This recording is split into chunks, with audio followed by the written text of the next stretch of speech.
ಭಕ್ತಾದಿಗಳಿಗೂ ನಮಸ್ಕಾರ. ಏನು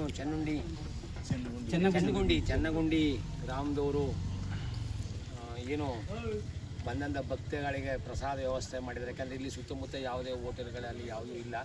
ಹಾಗೆ ದೂರದಿಂದ ಮಹದೇಶ್ವರ ಭಕ್ತರು ಸುಮಾರು ದೂರದಿಂದ ಬರ್ತಾರೆ. ಅವ್ರಿಗೇನು ಅನ್ನ ಸಂತರ್ಪಣೆ ಮಾಡ್ತಾರೆ, ಭಾಳ ಸಂತೋಷ. ಈಗ ಮಾಡಿ ನಮ್ಮ ಕೈಲಾದ ಸಹಾಯ ಎಲ್ಲ ಕಡೆಯೂ ಹಂಗೆ. ಈಗ ಮಹದೇಶ್ವರ ಬೆಟ್ಟರು ಸಣ್ಣದಾಗಿ ದೊಡ್ಡದಾಗಿದೆ.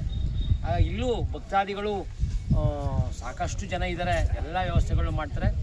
ಆದರೆ ಒಂದು ಸಂಘ ಸಂಸ್ಥೆಗಳು ಏನೋ ಒಂದು ಟ್ರಸ್ಟ್ ನೀವು ಮಾಡ್ಕೊಂಡು ಅದಕ್ಕೆ ಲೆಕ್ಕಪತ್ರಗಳನ್ನ ಇಟ್ಕೊಂಡು ಪ್ರತಿ ವರ್ಷ ಲೆಕ್ಕಪತ್ರಗಳನ್ನ ಕೊಟ್ಕೊಂಡು ನೀವು ಮಾಡೋಕ್ಕೆ ಹೋದರೆ ಒಂದು ಪ್ರಾಮಾಣಿಕತೆಯನ್ನು ತೋರಿಸಿದಾಗ ಖಂಡಿತವಾಗಿ ಇದು ಬೃಹತ್ಕಾರವಾಗಿ ಬೆಳೀತದೆ.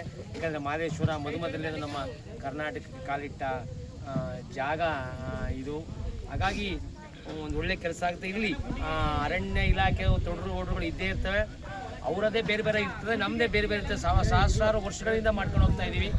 ಇವತ್ತು ನಾಳೆ ಮಾಡಲ್ಲ, ಅದನ್ನು ಚರ್ಚೆಗಳು ಮಾಡಿ ನಂತರ ಮಾಡೋಣ. ಆ ಟ್ರಸ್ಟ್ ಯಾವುದೇ ಕಾರಣ ಉಳ್ಕೊಂಡು ಆ ಟ್ರಸ್ಟ್ ಮುಖಾಂತರ ಮಾಡಿ ನಮ್ಮ ಬೆಂಬಲ ನಮ್ಮ ಸಹಕಾರ ನಿಮ್ಮದು ಯಾವಾಗಲೂ ನಿಮ್ಗೆ ಇದ್ದೇ ಇರುತ್ತೆ. ಆ ಸಂದರ್ಭದಲ್ಲಿ ಇಲಾಖೆಯಿಂದ ಆಗಲಿ ರಾಜಕಾರಣದಿಂದ ತೊಂದರೆ ಆದಾಗ ನಾವೆಲ್ಲ ಬರೋಣ, ಒಳ್ಳೆ ಕೆಲಸ ಮಾಡೋಣ. ನಾವೇನಿಲ್ಲಿ ಭಕ್ತರು ವಿಷಯ ಪೂಜೆಗೋಸ್ಕರ ಹೊರತಲ್ಲಿ ಯಾವುದೇ ನಮಗೆ ಆಸೆ ಆವಂಶಗಳೆಲ್ಲ ಇಲ್ಲ. ಹಾಗಾಗಿ ದೇವರು ಎಲ್ರಿಗೂ ಒಳ್ಳೇದು ಮಾಡ್ತಾನೆ. ಮಹದೇಶ್ವರ ಮಾಡಿದಾಗ ಸಣ್ಣ ಸಹಾಯನ ನಾವು ಅವ್ನು ಕೊಟ್ಟಿದ್ದ ಅವನಿಗೆ ಕೊಡೋಕ್ಕೆ ನಮಗೇನು ಕಷ್ಟ ಅಲ್ಲ. ಹಾಗಾಗಿ ಭಕ್ತರುಗಳು ಕೊಡ್ತಾರೆ, ಒಂದು ಒಳ್ಳೆ ಕಾರ್ಯಕ್ರಮನ ಮಾಡ್ತಾಯಿದ್ದೀರ. ಹಾಗಾಗಿ ಜನ ನೋಡಿ, ನಾವೆಲ್ಲ ಬಂದು ಊಟ ಮಾಡೋದು. ಒಂದು ದಾಸೋಹ ಇದೆ ಅಂದರೆ ಜನ ಜಾಸ್ತಿ ಬರ್ತಾರೆ. ಆ ದಾಸೋಹದ ಮುಖಾಂತರ ಊಟ ಇಲ್ಲ ಭಕ್ತಿ, ನಾವು ಪೂಜೆ ಹೊಟ್ಟೆ ತುಂಬಿದ್ರೆ ಆಮೇಲೆ ಭಕ್ತಿ.